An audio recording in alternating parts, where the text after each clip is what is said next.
But with no further ado, Mark, it's so lovely that you're here.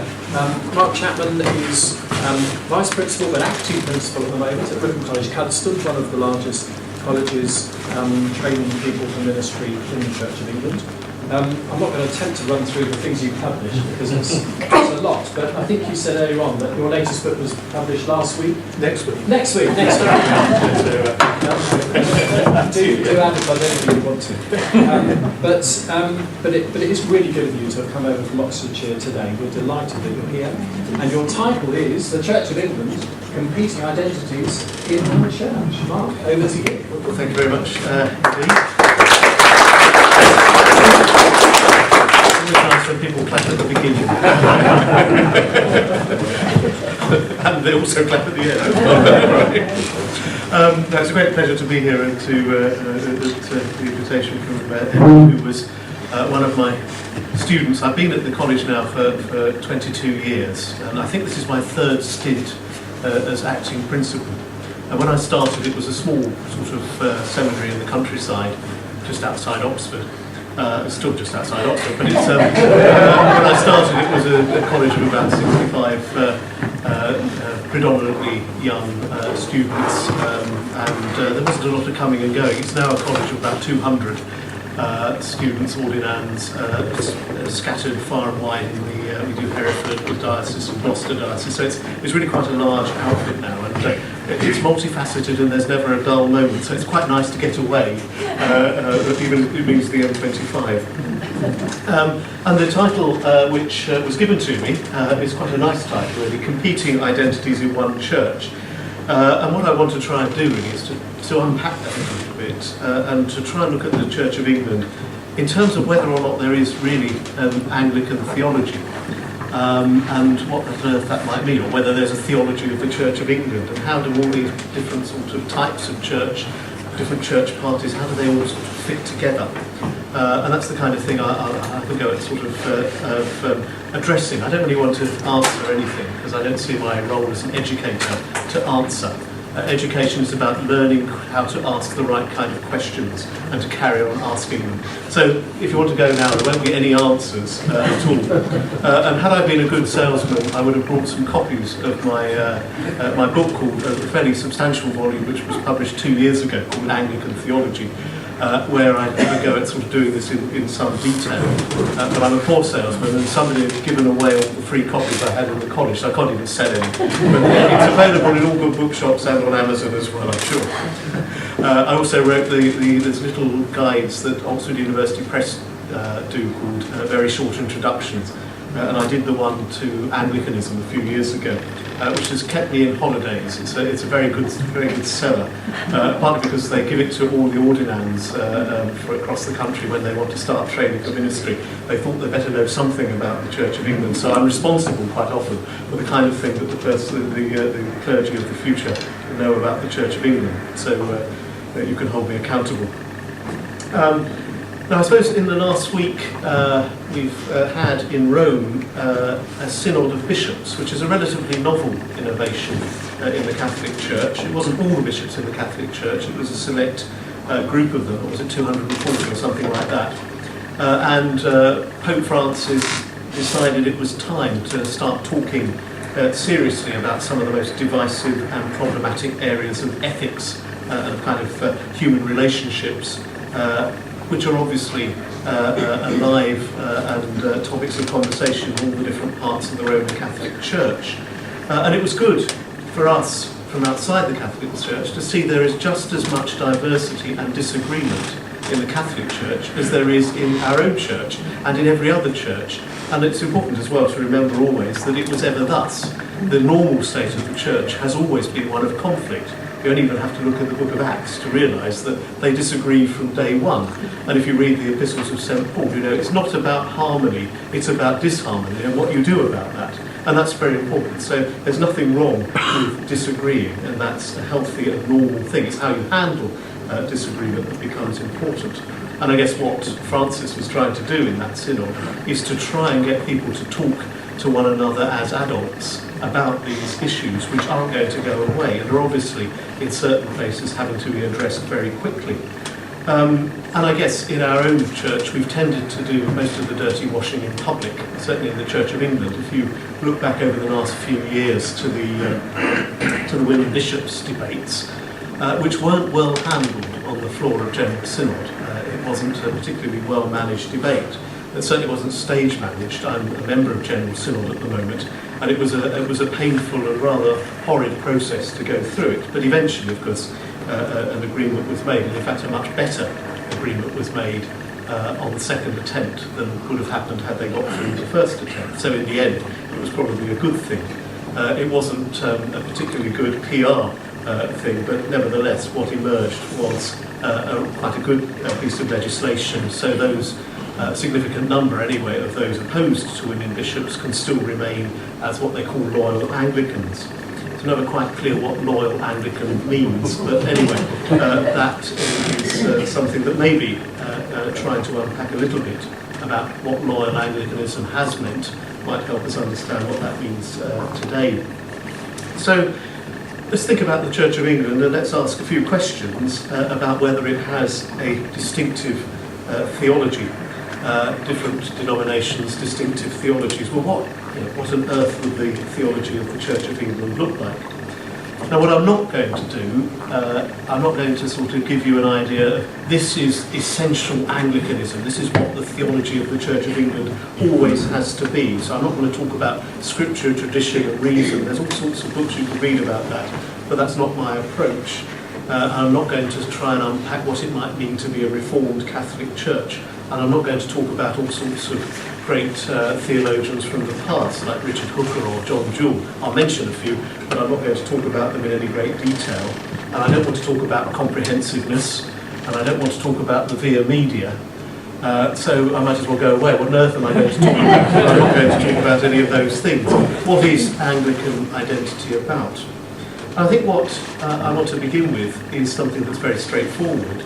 But to unpack the word Anglican, it just means English and nothing more than English. And in many ways, all the Church of England has been is the church of the English people. Obviously, it wasn't the only church for quite a significant chunk of time, but for a goodly period, it was the dominant church. It's still, I suppose, the largest and certainly socially most dominant church in England. But obviously it's a church that's been associated with the church of the English people, and the important thing is that's always closely bound up with the state. You couldn't have a Church of England unless it was closely bound up with the state, at least in its origins. It was always something that was dominated by a sense of authority that came from the monarch and came from above. And that, I think, is absolutely central for trying to understand. So the Church of England existed, and within that, all sorts of different strands were always kind of competing for what that identity ought to be like. What should the national church look like? And just to take a few fairly random examples to start with, if we look at the second prayer book after the Reformation, the 1552 prayer book, which is at its core, it's much the same as the 1662 prayer book. Just a quick question. Does anybody confess to belonging to the Prayer Book Society? Do we have any Prayer Book Society people? Well, deans don't have to be on the prayer. Deans have to be. So it wasn't our choice. Okay, it's not Alcoholics Anonymous, so we don't need to own up. But there will be a lot of people who will tell you that Anglican doctrine is found in its liturgy, and patently its liturgy has always been important within the Church of England. But it's often seen as this is the great unifying feature of the Church of England and even of Anglicanism across the world, some kind of connection to the prayer book. And that is to some extent true, but one has to remember from the very beginning the prayer book was imposed from the centre, and it wasn't necessarily voluntarily chosen by anybody who was forced to use it. I put the frontispiece there for the Book of Common Prayer from 1552. The important thing is it says the King's Majesty, and it says God save the King, so you know where the authority is coming from. And you don't get a lot of choice about whether or not to use it. with the Act of Uniformity of 1559 under Queen Elizabeth, meant there was no choice. In fact, if you didn't use it, you wouldn't keep your living if you were a clergyman. Now, it didn't mean that people were happy with it, and there were a lot of people, especially those who'd been in exile, who came back at the beginning of the reign of Queen Elizabeth. They'd been on the continent, they'd experienced all sorts of other things. They came back and they were really rather keen on moving in different directions, the kind of directions they'd experienced in Germany and in Switzerland. For some of them, they thought it was a popish dunghill.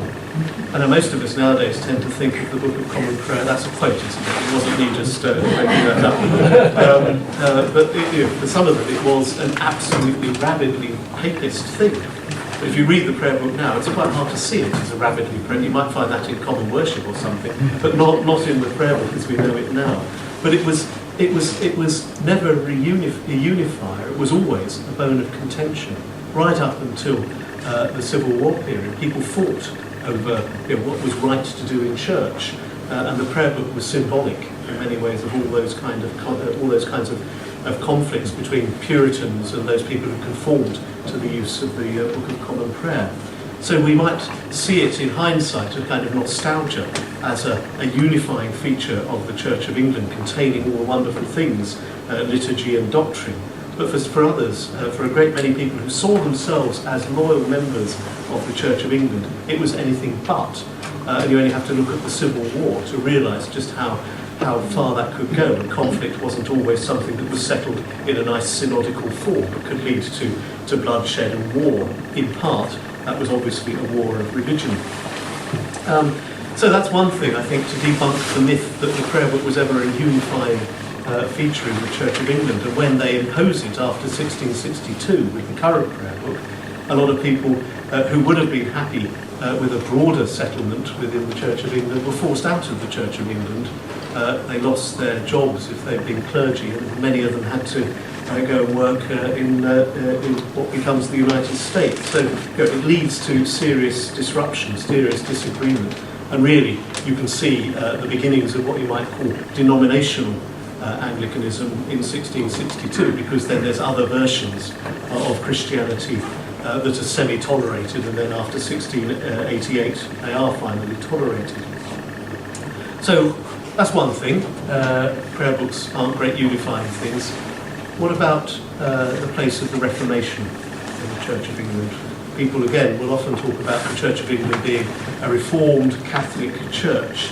And they will often say that one of the great things about England is it had its own very special kind of Reformation. It didn't go too far that way, it didn't go too far that way. It just steered that wonderful middle path between these terrible extremes that you might find elsewhere. As though somehow the English Reformation had happened completely disconnected with what was going on abroad. Now that is one of the greatest myths, again, about how you read the past. I am, as you probably guessed by now, I am basically a historian of theology and a historian of the church. And I think it's always important to try and uncover or get behind many of the myths that we read the past through. Now, when the Reformation begins to take off in earnest, or at least the sort of doctrinal Reformation takes off in earnest, Archbishop Cranmer brings over continental reformers, and he puts them in the universities of Oxford and Cambridge. Here they are. You've got Martin Butzer, who goes to Cambridge, and you've got Peter Martyr Vermigli, an Italian reformer, who is made Regius Professor at Oxford. And those people are equally responsible for writing the Book of Common Prayer, as, or at least revising the Book of Common Prayer into the one I just showed, 1552, as was Thomas Cranmer. They weren't very good at English, but that didn't matter, because in those days theological debate took place in Latin. You have a lingua franca, and the continent plays an extraordinarily important part on what's going on in England. And when in the end of Henry's reign and during the reign of Mary, of course, you've got lots of Protestant-minded people experiencing and getting to know reformers on the continent, and often they're coming back with ideas that they've got. All sorts of them have really studied and continued to debate with and to correspond with reformers on the continent. So the first great English theologian of the Reformation period, Bishop Jewell, who became Bishop of Salisbury, spent time on the continent and continually was writing letters to see whether what he was writing was actually permissible according to the sort of the tenets of the Reformation on the continent. So there wasn't any great sort of English insularity, you know, what is it, fog in the Channel, continent cut off, that sort of idea, which I suppose in Essex you know about fog anyway, but fog in the Channel, continent cut off, it just simply wasn't like that. There's this constant toing and froing. In fact, I mean, the 16th century was one of the most kind of international periods that there ever was, and Protestant identity came really from the continent. If you look at the prayer book, at the back of the prayer book, you'll find your 39 articles, and those 39 articles are straight translations of various continental confessions. There's nothing really original about them. They are just translations of continental ideas that came on. So again, the Anglican Reformation wasn't particularly unique, and in many ways the kind of thing that developed it ended up with a slightly different settlement from most places, and we rather accidentally kept bishops. Now nobody ever thought much about sort of bishops being great successors of the apostles. Nobody really mentioned that in the Reformation until about 1590, that's the first references. And nobody really took it seriously until really the 19th century. What bishops were about was control. It was much easier to control the church through a single force than it was to allow lots of people to gather together in presbyteries. Presbyterianism was seditious because it allowed for people to gather together apart from the control of the king. So you've got to have bishops to prevent that sort of thing happening. So bishops were just another form of social control. This may sound terribly cynical, but you can find a lot of bishops defending their authority in precisely that way. And one of the greatest theologians of the 16th century, Richard Hooker, at the end of the 16th century, writes about bishops as being the equivalent of the magistrate. And the magistrate sort of looks after the kind of civil order, and the bishop looks after ecclesiastical order. And they are both finding their place, you guess it, underneath the sovereign.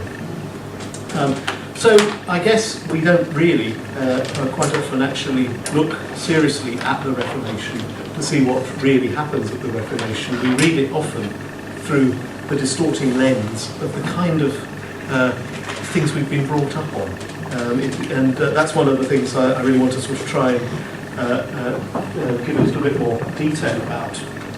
Just one or two snapshots again about how we've kind of distorted the readings of the past, which have then often become the myths of the present. And I guess a church like the Church of England that's been so intertwined with the history of the country is something that requires always trying to get behind the lens through which the past was read. Often we still read the history of the church through Victorian lenses, and that can be an extremely dangerous and distorting thing. So let me just put up one of the most important figures of the English church is patently a modest and humble king, Henry VIII there. And some of you would have seen Dermot McCulloch's TV shows.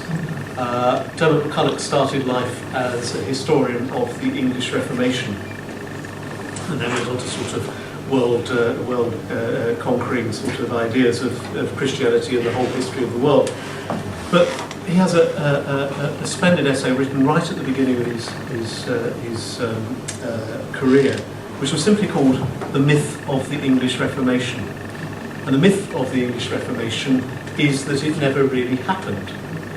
That in fact, the most important thing about the Church of England is that it retained its order, and it retained in many ways the best of the past. It just got rid of a few of the worst excesses of the Church of Rome. So some of those rather worst bits of gaudy stuff that the Catholics had introduced, it got rid of that in the excesses of the Middle Ages. It got rid of all of that, and simply it purified the worst, but we just carried on much as we were. And the Reformation really didn't change a great deal. So all of those kind of Protestant martyrs and all those people who were prepared to go to the stake for various very much Protestant doctrines, those people were downplayed in the sense of having continuity.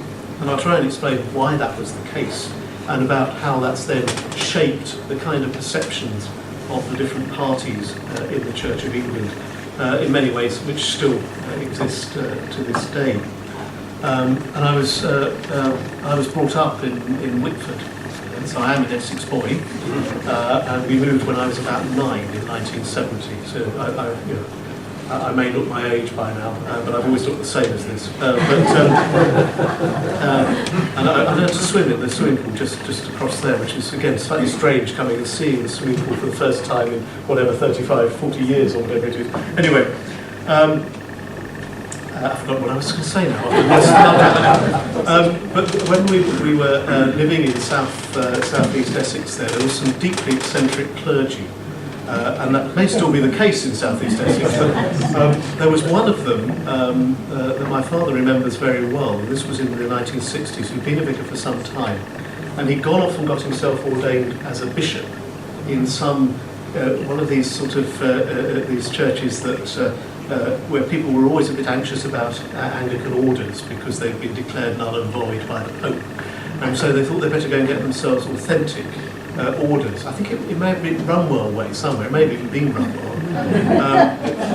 But I think it was styled the Bishop of West Mersey. So some ancient sort of Saxon type place. It's not Bradwell because I think we've got that now as a diocese. But anyway, it was, he would dress in full episcopal robes, and then you get, who was the bishop in the 1960s of Chelmsford? But there were evangelicals in those days, and they would tend to wear convocation robes for everything. So he'd turn up in convocation robes, and there was the vicar of the parish dressed in cope and mitre, which must have looked particularly grand. But there is this myth among certain strands of Anglo-Catholicism, which is really very profound, that really very little changed in the Reformation. And that, in many ways, is equally important for those who develop a kind of evangelical party, also reading the past in particular ways. And really there's a kind of myth-making that goes on over and over again. I mean, people who are interested in history will know that the history of nationalism is one of the most contested but interesting phenomena. 19th century nationalism. If you don't know anything about the history of the Balkans or the Austro-Hungarian Empire and all the breakup of those empires, which we're still seeing to this day, but you'll know that the different nationalities created in the 19th century these extraordinary myths about their kind of prehistory and the sort of folk myths of the past. I'm going to Serbia again later in December at some point, but last year I was in Serbia giving some lectures on modern Anglicanism, and they now want me to go and talk about the Church of England and Serbia. So I've been reading a bit of the kind of Serbian history, and it's all based upon this extraordinary battle. I think it's in 1380 or something like that, the Battle of Kosovo, which was an inconclusive battle by all historical accounts with the Ottomans. And it was a completely kind of indecisive and in practice it did very little. But that becomes the great myth of Serbian identity, which is why Kosovo is such a contested area. And reading the past is so crucial for identity in the present. Sometimes with all sorts of dangers that can come out of that. But I don't think it's any different in kind when you're reading the past of the church, because one is always doing it in terms and in relation to one's own contemporary identity. So challenging the sort of myths of the past is also challenging identity in the present, which in some ways is why what doesn't look to the objective eye, something that can look remarkably unimportant can actually have such a huge bearing on people's identity. And that is obviously connected with women's ordination, is in part connected with the identity that comes through with reading the past. Maybe we might sort of think about that a little bit later.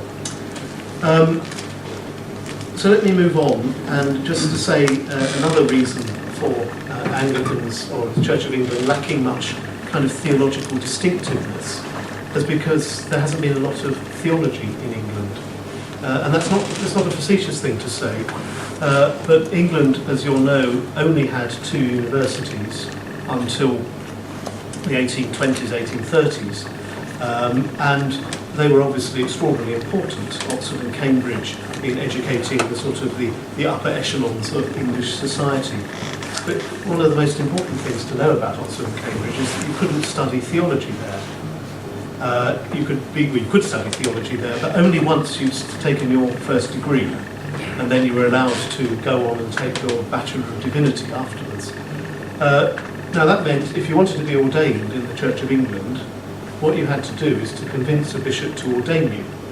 And the bishop needed to be satisfied that you had some idea, or at least you had a good family, but you need to have some idea about theology of the church, presumably. But there was no sort of formal requirement to have any theological training whatsoever, except that you did a little bit of theology when you took your ordinary degree, whatever that would be, in medicine or classics or anything. You had to do some theology. But what you didn't get is the sort of big systematic theologies that you get in Germany or elsewhere on the continent, but particularly in Germany. It's full of universities, and those universities are full of theology, but it simply never was like that here. So England was the sort of gloriously amateurish place when it came to the study of theology. So lots and lots of clergy did all sorts of extraordinarily important things, but always unsystematically. Often they were engaging with ancient texts, often they were collecting butterflies, but whatever it might have been, there is extraordinarily important in sort of the development of knowledge. But there wasn't much distinctive English theology. And sometimes it was really polemical works that were read from one generation to the next, but very little by way of systematic theology. And what was written was often pretty substandard. So remarkably little that was there. Now, why am I saying this, and why do we need to reflect on it? I think it's because Anglicans sometimes have tried to find the... Sorry about the one, I took that one. Richard Hooker is the one beneath. But sometimes Anglicans have sort of tried to find somebody like Luther or Calvin, one of these great magisterial reformers.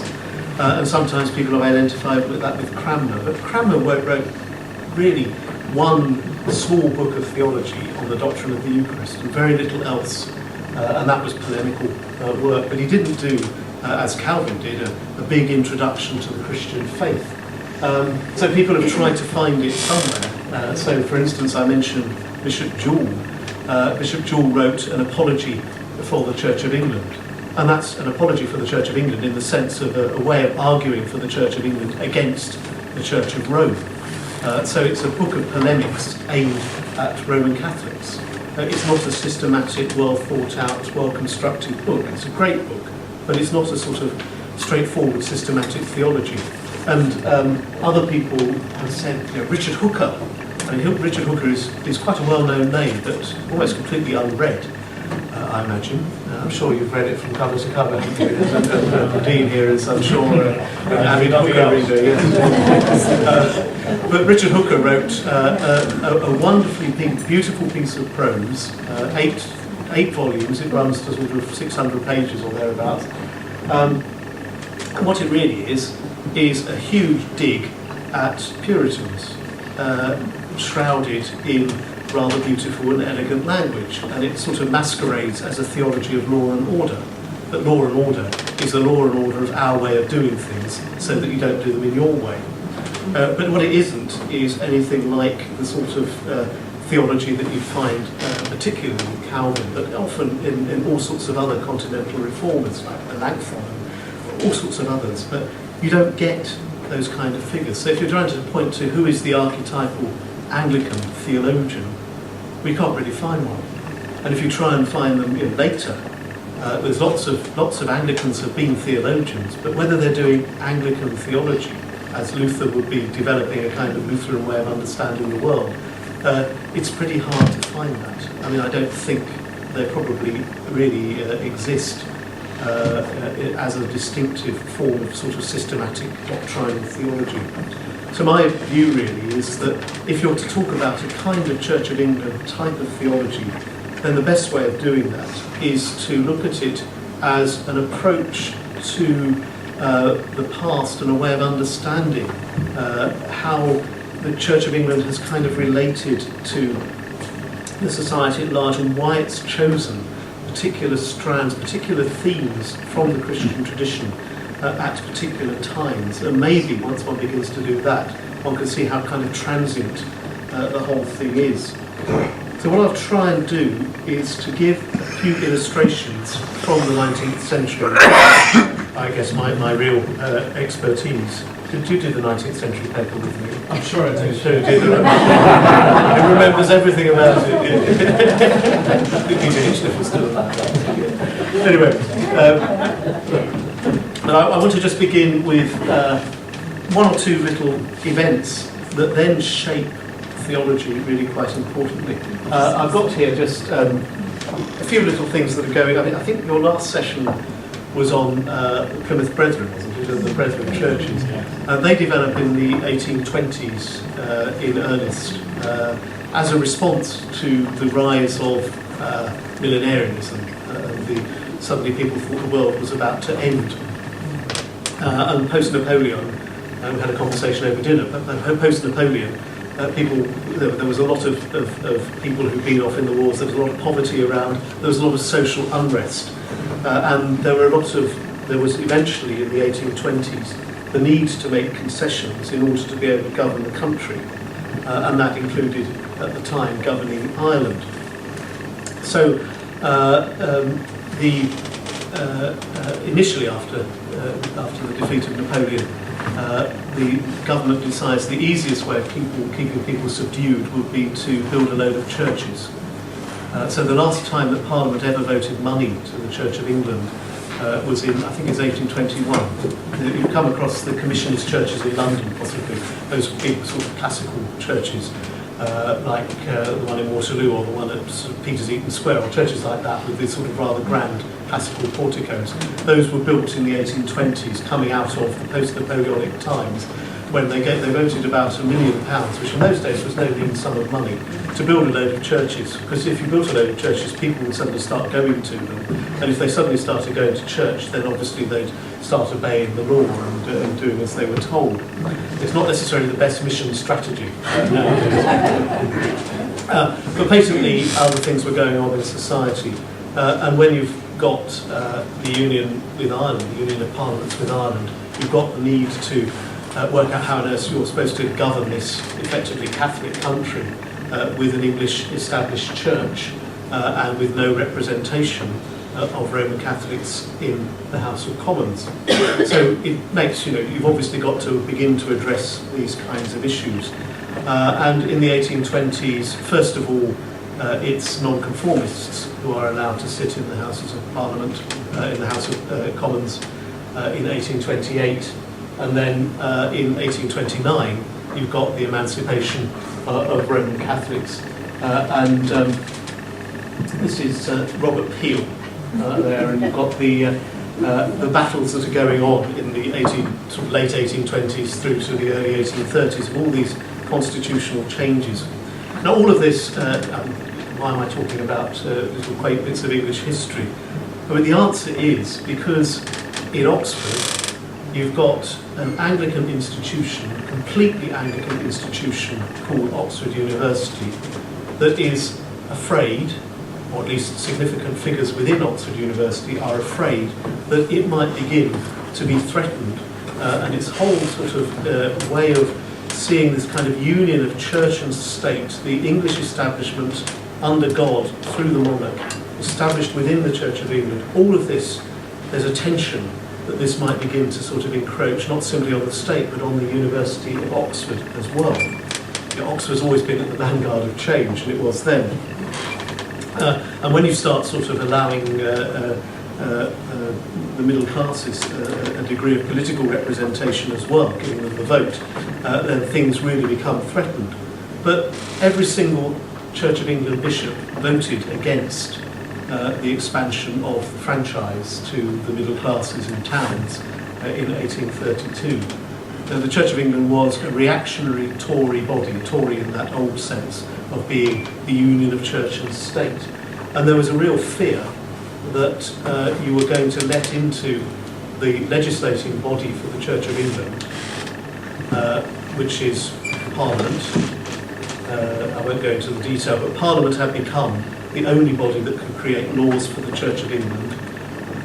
Now, you're allowing non-conformists, they're not members of the Church of England, you're allowing them to sit in Parliament, you're giving them a vote on what happens in the Church of England, and even worse, you're allowing Roman Catholics to make laws for the Protestant Church of England. And they would have regarded themselves, all of them, including the ones who then go on to become the Anglo-Catholics, would have regarded themselves as undeniably Protestant. And often they were very hostile to Roman Catholicism. They thought this was a foreign church that had no right to exist in the Church of England. So what emerges is a crisis really of authority within the Church of England. If the authority had come from the monarch through the bishops through the church like that, you've got this kind of organic model of every English person being a member of the Church of England. That's the kind of theory. It's all suddenly coming to an end. What are we going to do about it? And patently, you need to come to some kind of conclusions that can't be based upon simply the old way of doing things. So the most reactionary figures have to find a new way of understanding the nature of their church. And it's out of that that you get the beginnings of Anglo-Catholicism as we now know it. John Keble preaches his famous Assize sermon in 1833.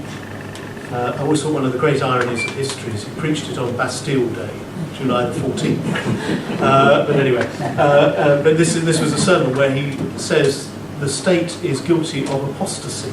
That's quite a big charge. That's sort of a burnable offence, isn't it, apostasy? You know, we're talking about burning heretics at dinner as well. But I think that's the kind of thing that he was accusing the state of doing. And the reason was they wanted to abolish some of the Protestant bishoprics in Ireland. But it's all part of this wider process of allowing for the old order to be threatened from the state. So the state is no longer protecting its divine institution, its church. So if the state's not doing it, then we need to find some other way of doing it. So how do they do it and where do they look? Well, some of you know they start writing tracts from 1833, and Newman becomes the great leading figure of this. Now John Henry Newman is a extraordinarily good writer, clear writer, but he writes polemics, and those polemics are really about the authority of the church, which he sees as under threat. Now, where does he find the authority of the church?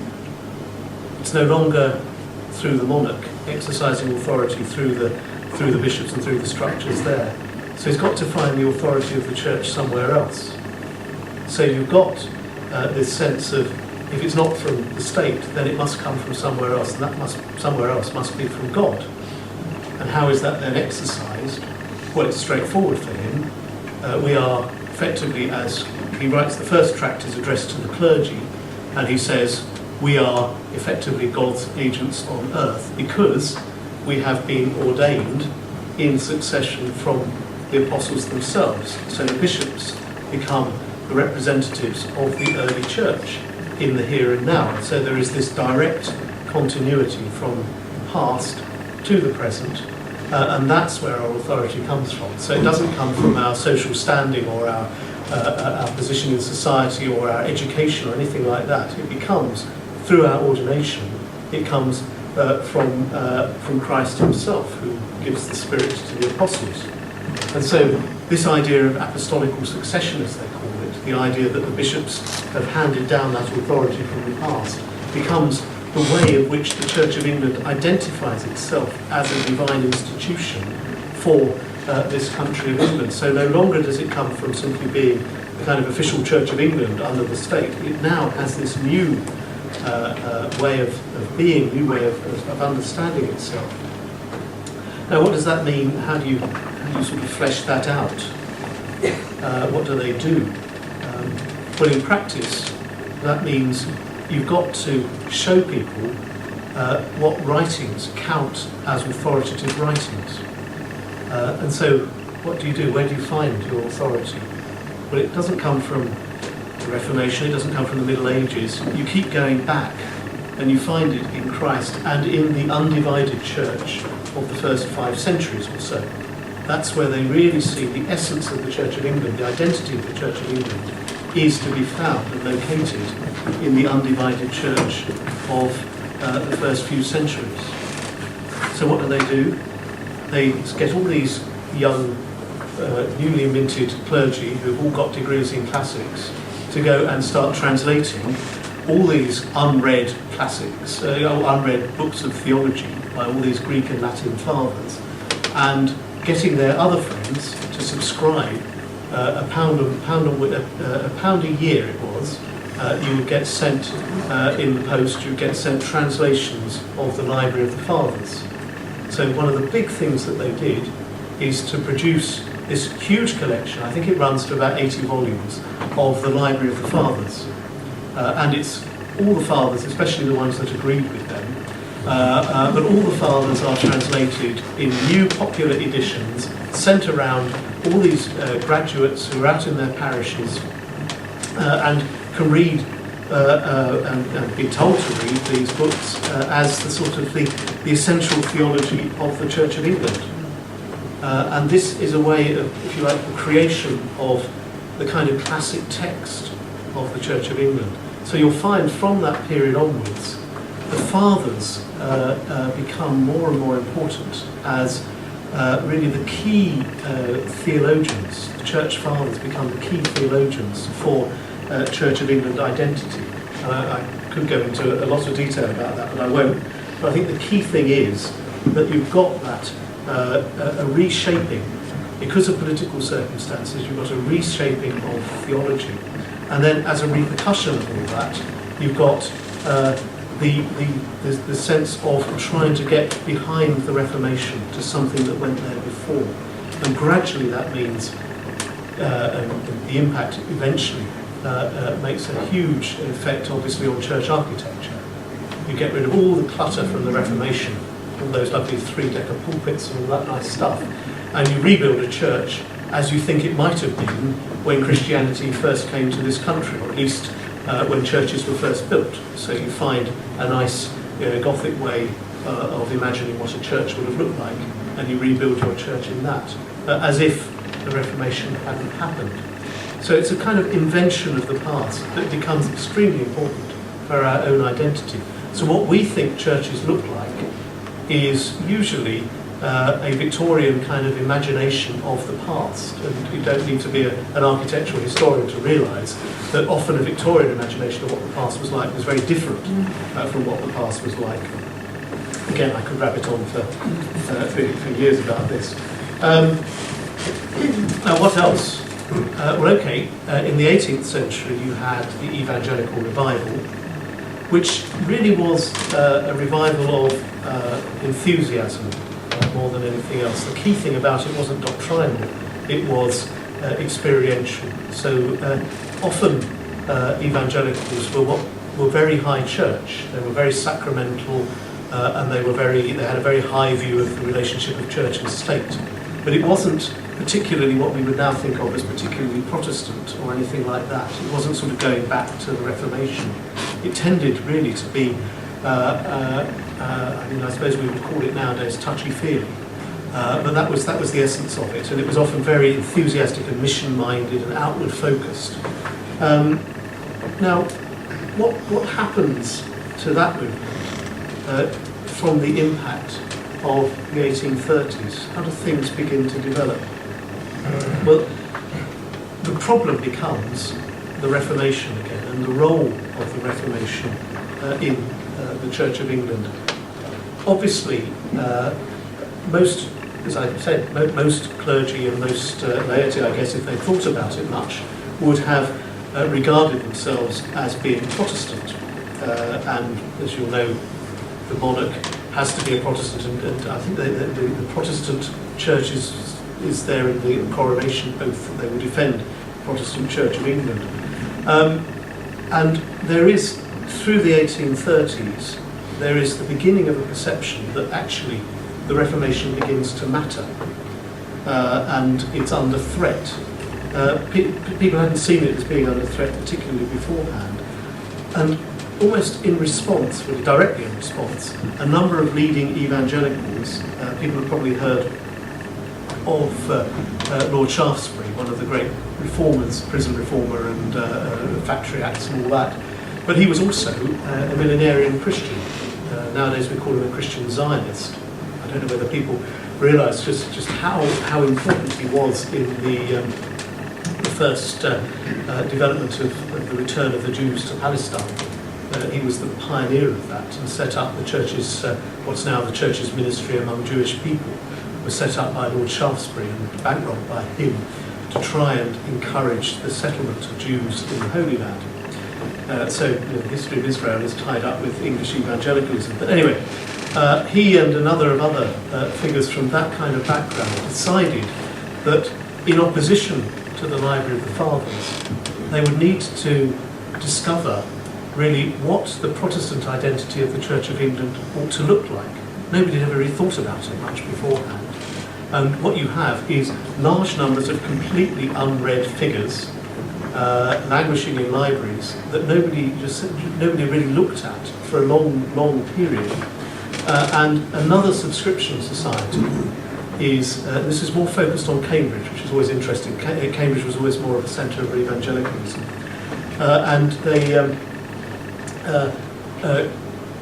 organise this subscription society, and they decide they're going to name it not the Library of the Fathers, they're going to name it after the Archbishop of Queen Elizabeth, Matthew Parker, who I think I've got a picture of. Rather wonderful moustache. It's unusual in an ecclesiastic to find a moustache like that outside of San Francisco. But Matthew Parker was Elizabeth's Archbishop, and they call this organisation for publishing Protestant texts, they called it the Parker Society. It's established in 1840, so directly after the Library of the Fathers. And what the Parker Society does, and it runs again to, I think it's about 50 volumes, is to produce critical editions of all the writings of the English reformers.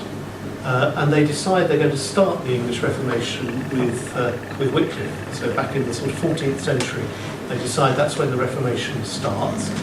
They translate Tyndale, so before, who is burnt as a heretic in Flanders, but is the first translator of the English Bible. And they also translate loads of continental texts.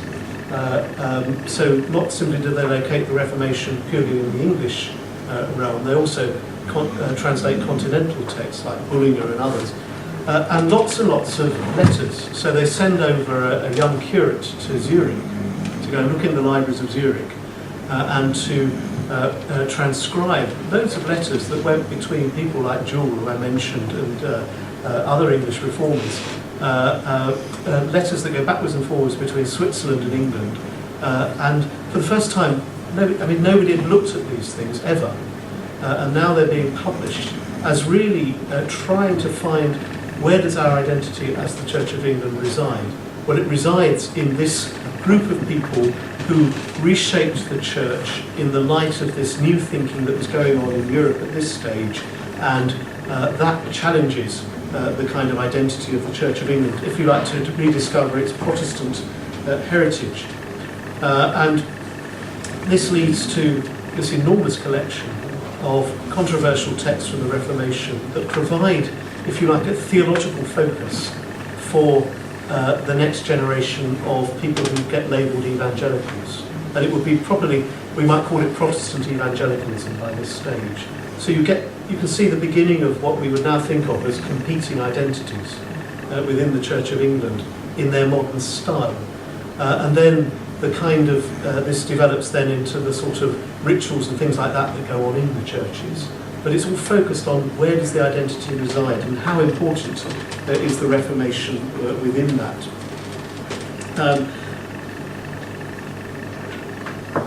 But just one last little bit, just in terms of, just to complete the publication sort of round. I've got here Charles I, another modest-looking monarch. James I, rather, another modest, sorry. James I wrote a book on the true law of monarchy, on the divine right of kings, so you knew who was in charge. But rather a canny ruler, and managed to keep the Church of England together. I've lost my picture of William Laud. Well, I thought I had a picture of William Laud, but I haven't got a picture of William Laud. But in response to the publication of the Parker Society, the Protestant texts, the people who produced the Library of the Fathers, Newman and Keble and Pusey by this stage, decided they ought to find something that was English, from the English tradition, to try and act as alternatives to these Protestant texts that were now being published cheaply. And so, rather hurriedly, they decide. They know very little about them as well. There's some wonderful correspondence, if you want to say it, that Keble basically says, I've never read anybody but Hooker, who on earth should I start looking at?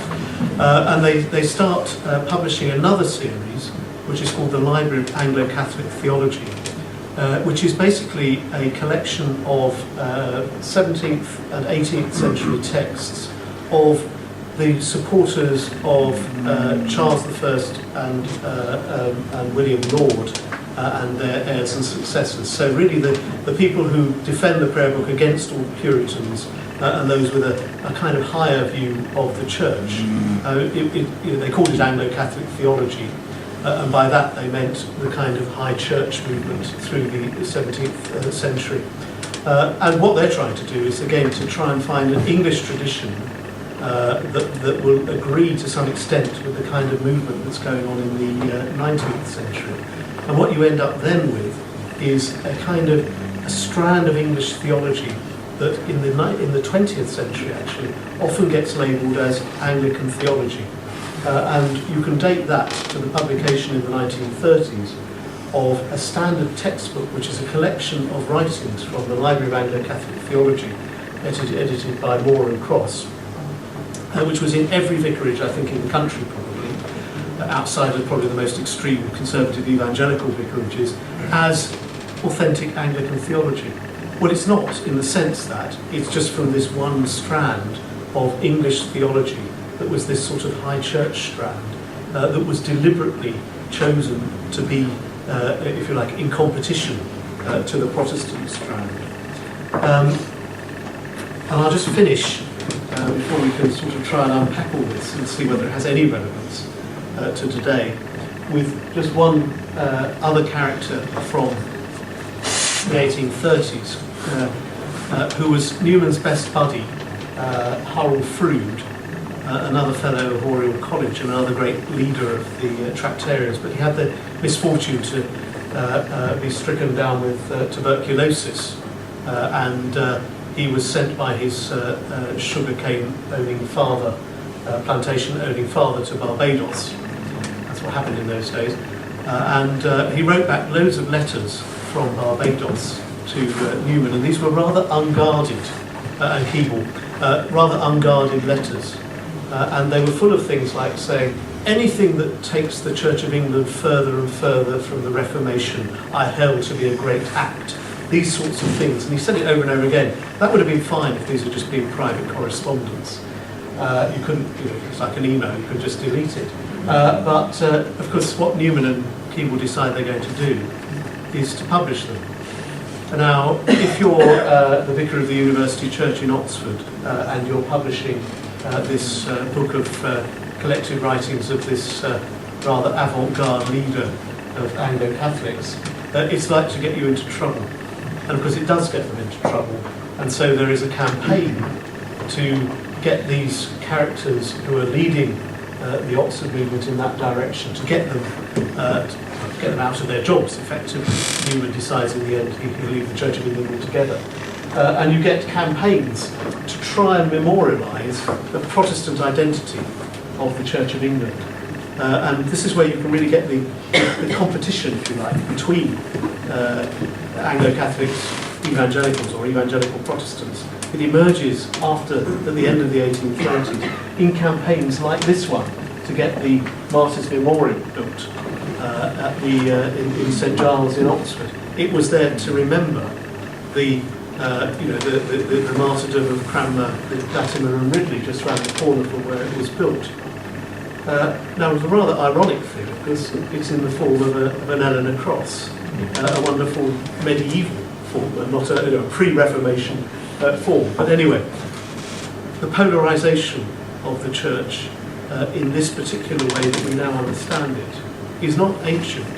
There were other polarisations, other conflicts, but it's only conflicts that really emerge in the 1830s, 1840s, and then continue in different guises through the 19th and into the 20th centuries. And people were squabbling over that kind of identity, that kind of inheritance for a long period. And gradually the focus changes. But the key things are that these are founded upon ways of reading the past.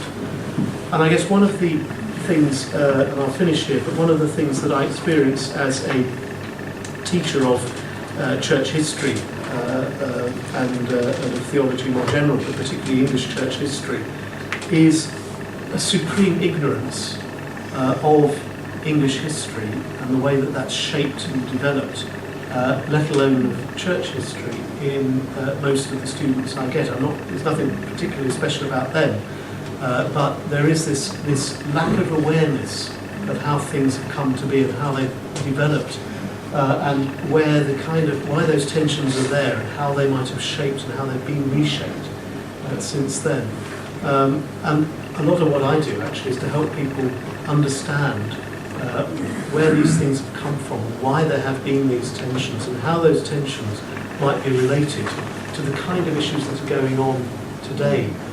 And my final paragraph is really to say that if one thinks through globally the tensions of the Anglican Communion, some of it is obviously cultural, post-colonial, all sorts of conflicts about there, but some of it is the transplantation of these partisan divides that were there within England into different churches, because naturally these different parties decided they would set up their own missionary societies and go and plant churches in their own image. But instead of having all these other groups alongside them, they could have their own pure church in their own places. And so you'll find the kind of conflicts can be internationalised over ritual and over doctrine, and then you'll find a lot of the squabbles in the Anglican Communion at least have their origins in these kind of divides. Now there I think I'll probably ought to finish, but I think it's that sense of how fragile is Anglican identity, where does it really rest, and where do we need to kind of see whether there is a form of reading the past and a form of identity that might relate to our own sort of sense of location in the early 21st century. That's a big question, but just relate it back to the kind of issues in the past. Well, thank you.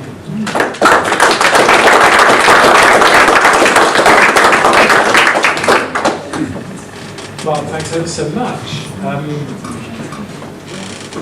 And we've got some time for questions. I mean, I love the idea. It's a bit startling in a way that actually, the great universities in Oxford and Cambridge were not places where people did theology. Obviously, you explained how, in some ways, they were. But in fact, you were painting a picture of Anglican identity, church-being identity, much more rooted in history and in kind of structure of society and state as well. And maybe some of those themes are something that we want to just bring out in a few questions now. So we want to set the ball rolling. Yes, sorry. Yes, fascinating talk, thank you. I wonder why so many of our free church friends find a home in the Church of England today. Certainly it applies to our cathedral.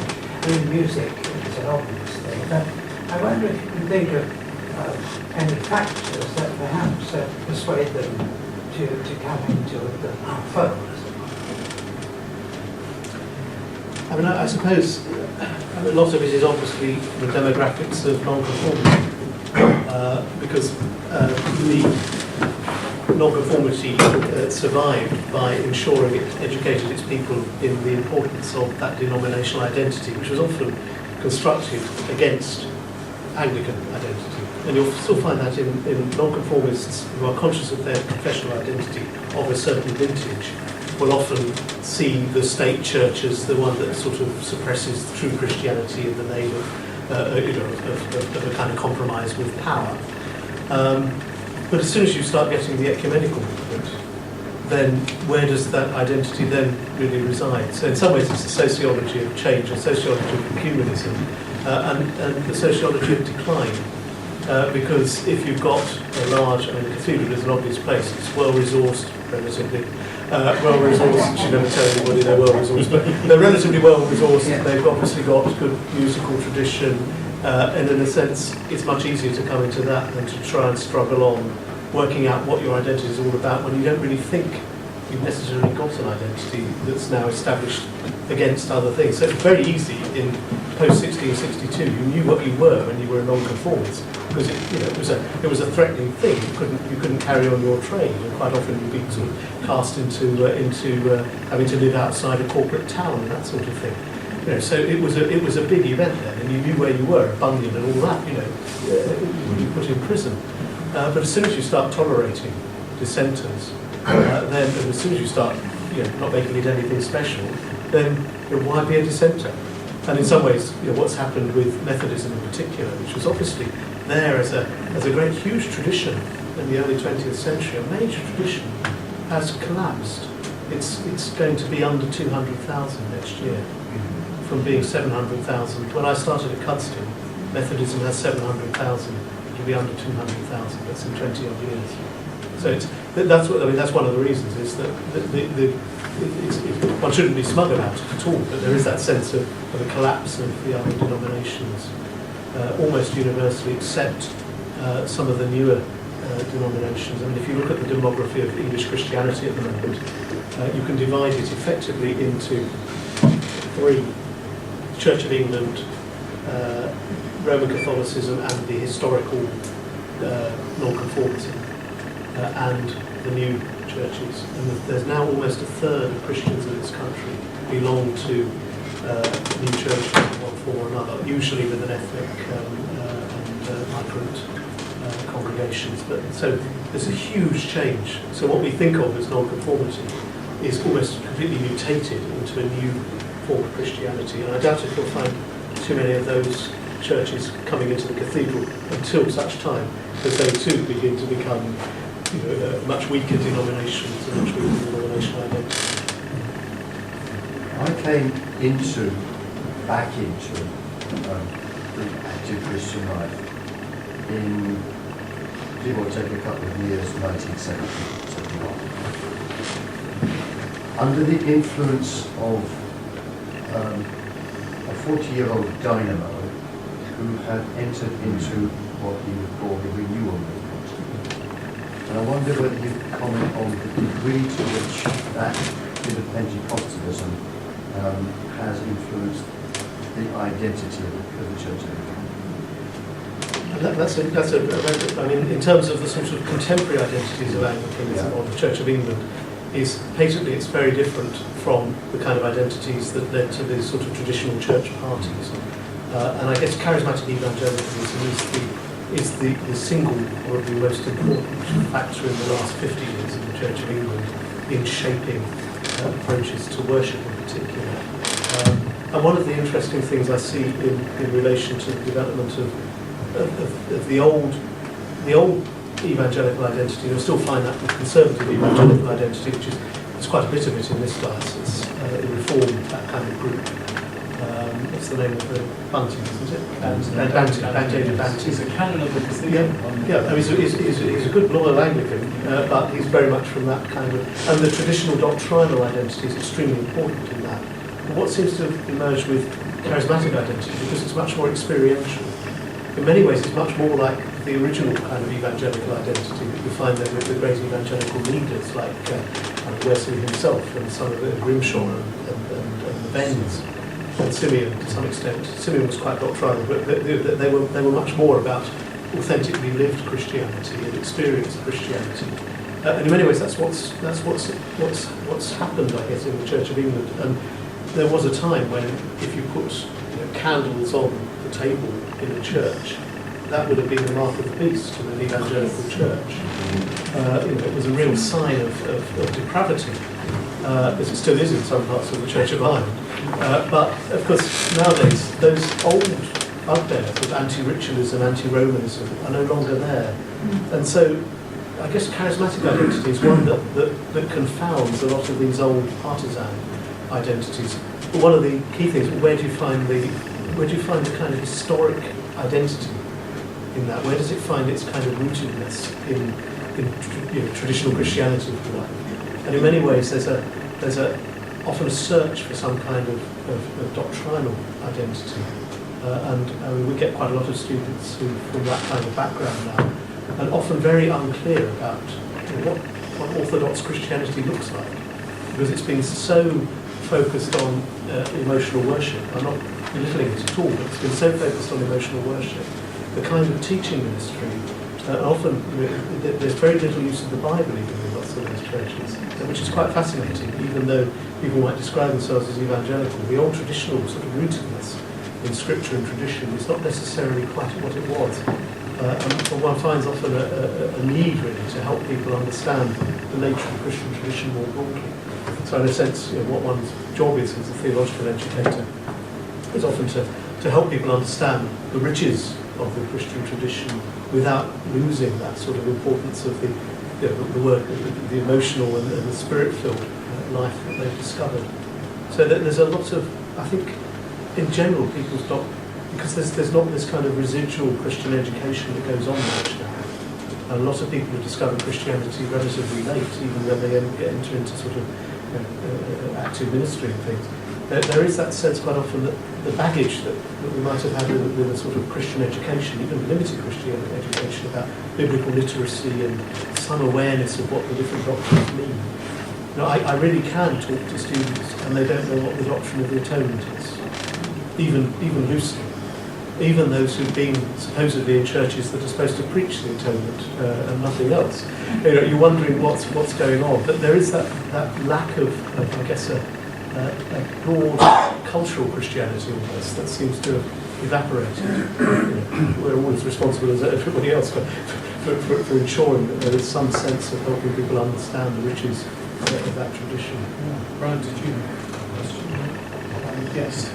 You mentioned at the beginning about this harmony, right from the start of the Church and referred to the Roman Catholic Synod.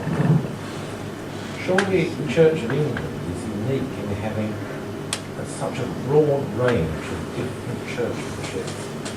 Although there are disharmonies in other churches about issues concerning sexuality, women, bishops, and that sort of thing, the Church of England holds a different place from, say, the disharmonies that there might be in the Roman Catholic Church or the Lutheran Church. Can you comment on that? I think that's, compared with most other churches, it's got a wide diversity of practice, certainly in the Church of England. You won't find it necessarily in other parts of the Anglican Communion. It's much more monochrome but within England, yes. I think it's fair to say that the actual practice of what goes on in the churches is far more diverse than certainly in Roman Catholicism. And I suppose it's that sense that the disharmonies in the other churches are often about, it's less about what to practice and more about the kind of the moral teachings on that side of things. I guess, yes, but I think it's true that the practice, but it wasn't ever thus. Again, the diversity of practice is a remarkably modern and recent phenomenon. And there was always the use of the prayer book in different ways. But you'll only find, really at the end of the 19th century, outside of a few churches, do you actually find people really deliberately flouting the canons about what you're supposed to be doing. So most worship would still have looked pretty similar. And it's partly the influence of the charismatic movement for one thing, and partly the influence of parish communion. Because the parish communion that we now take for granted everywhere, again, is a post-war phenomenon. Outside of the more extreme Anglo-Catholics would not have had communion service as a main Sunday morning activity before the Second World War. and so it only really develops. And that the diversity of practice among how you celebrate communion is greater than how you celebrate Matins. So that's what. So I think again, what we think of as being a hugely diverse church would not have looked quite so diverse, even amongst people with very different beliefs. So if you looked and saw what Newman and Keble did in church, it would have been almost indistinguishable from what a much more Protestant-minded clergyman would have been doing at the same time. So the practice is something that sort of takes quite a long time to change and to catch up, outside a few extreme ritualist churches in general. I'd be quite interested in something called ordinary theology. Is it Jeff Astley? Yeah, there are some people who've written about ordinary theology. It sort of makes me think back to George Herbert and the kind of, I occasionally wonder whether that might be a distinctiveness of the Church of England, that kind of sense of the ordinary, which of course does link to, possibly anyway, to the feudal, slightly feudal picture you painted, and the importance of continuity and the settledness of life. Therefore, God in the ordinary sort of makes sense. I don't know whether that chimes at all. I think for me it certainly chimes. Just one example again from history.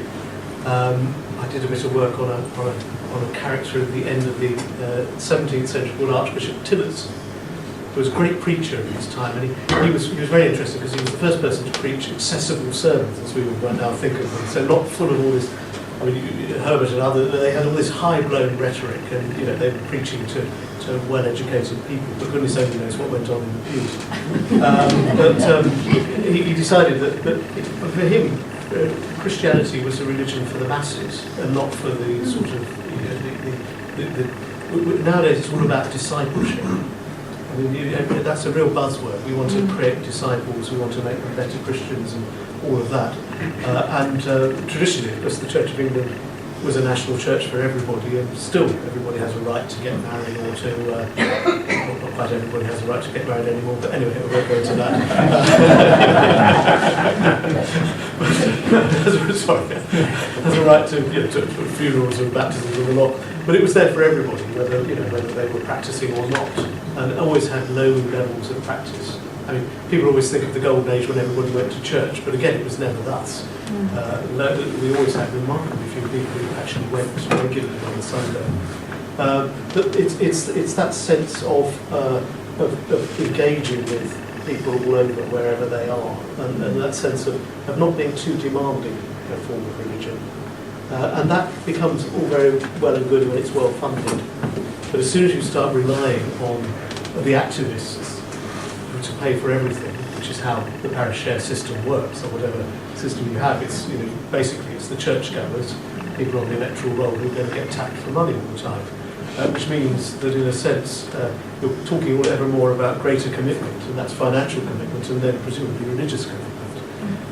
What I guess if we're going to survive into the future as a kind of church which has this connection with the ordinary world, most people simply don't. I imagine. Most people simply don't really want to be disciples. They're very happy for the church to be there to do what it does well, the patching, matching and dispatching.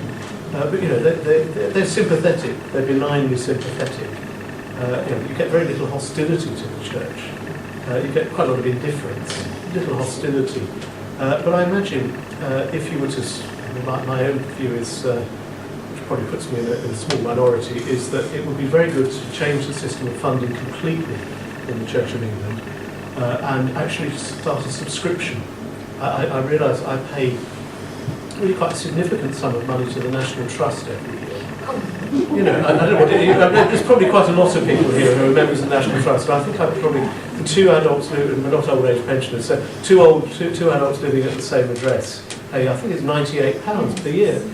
Now, if we got two adults living at the same address to pay £98 per year to the Church of England, to a national subscription, there'd be no need to go to church at all. You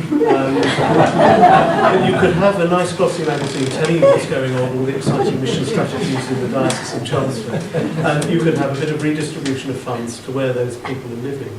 And that would mean you'd actually free up vicars' time to go and visit these ordinary people rather than spend all their time raising money, for which they weren't trained to do. I'm not being facetious, but raising money, and it just seems to me to be completely mad.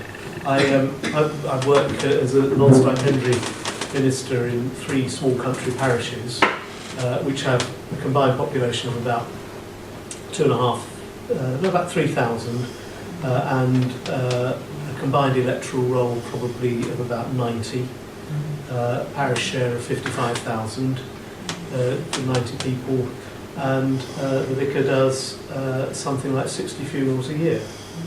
Now, that's a lot more funerals than most people who are working. I guess if you went to the East London bit of Chelmsford Diocese, I bet there's very few clergy there that do anything approaching that, because it's such an unchurched area. So it's not matching up. Those people don't actually pay anything like the going rate for what a funeral really costs in terms of the stipend of the clergy.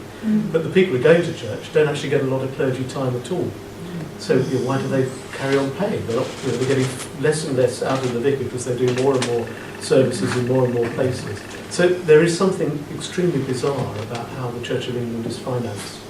Now, you couldn't bring back the tithe. That worked quite well. Germany has the church tax, so nobody has to worry about any fundraising at all ever. Because most people, if they want to get buried in church or whatever, they have to pay the church tax, and there's no choice. Otherwise, you simply don't get any church services. I don't think we could introduce that in this country. But I mean, but just to think through about how you can retain that sense of being there for everybody if the finances carry on in the way that they're doing. I think that's an urgent problem for the church, which is just beginning to wake up to, that is unsustainable on the current way of financing. And you could even get free entry to some of those outrageously expensive cathedrals. If you had your national membership card, go to St Paul's Cathedral. I doubt you probably don't charge here, do you? I can imagine that it'll be some time before you charge. But I mean that's all. But I think theologically it is actually quite important about how one connects and keeps that connection with the broad mass of people. That there is that important connection with something to do with being the church for everybody that requires financing. And use the National Trust strapline for everybody. Yeah, I mean, it actually, the Church of England for many people is a bit like the National Trust, and I don't think we should belittle that necessarily. No. It's the National Trust, they charge, they're very crafty. They say it's a voluntary contribution. My idea of voluntary is you give your decision.